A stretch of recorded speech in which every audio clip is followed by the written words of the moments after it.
Akka mooltan dhaggeeffattoota keenya kabajamuuf jaalatamoo oduu isiniin keenya hanga xumura oduu keenyaatti waliin turan affeerraa kennamu. Guyyaa kaleessaa hiriira mormii Ameerikaa kaabaa magaalaa Waashingitan DC'tti qophaa'uun ni yaadatama. Hiriirri kun hiriira kanaan dura bahamee tureen adda ta'uu hirmaattonni hiriirichaa ni dubbatu. Gama biraatiin immoo Somaalilaandii fi Masriin harka lafa jalaatii walii galuun hidha guddicha Abbayyaa barbadeessuuf meeshaalee waraanaa harka lafa jalaatiin akka gara Somaalilaandii guuraa jirtu maddeen amanamoo dubbataati jiru. Masriin gama isheetii waraana banuu dhaadachuun ishee torban darbe keessa ta'uun beekamaadha.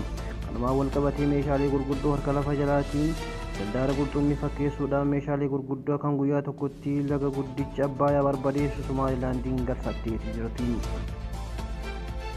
Kun akkuma jiru ta'ee muummeen ministeera Itoophiyaa erga guyyaa kaleessaatii kaasee sodaa hamaa keessa galaniiti jiru. Gorsituun isaanii tokko qaama hin beekamneen masaraa mootummaa keessatti lubbuun isaanii darbeeti jira. Kun osoma jiru Abiyoot Kaasaa yookaan ammoo Abiyyi Ahmad uffata xiitii namarraa ittisu yookaan kan namarraa dhoggu uffatuu isaanii sodaa seekuritii fi uummatarraa qabaachuu isaanii ibsama. Gama birootiin immoo intarnaashinaal ministeerri Itoophiyaa irratti qoqqobbii cimaa kaa'ee jira. Akeekkachiisni inni kaa'e kuni hayyoottan siyaasaa fi dippiloomaatota garaagaraa bakka buutee isaanii dhabamsiisaati jechuudhaan akeekkachiisa cimaa kaa'eeti jira.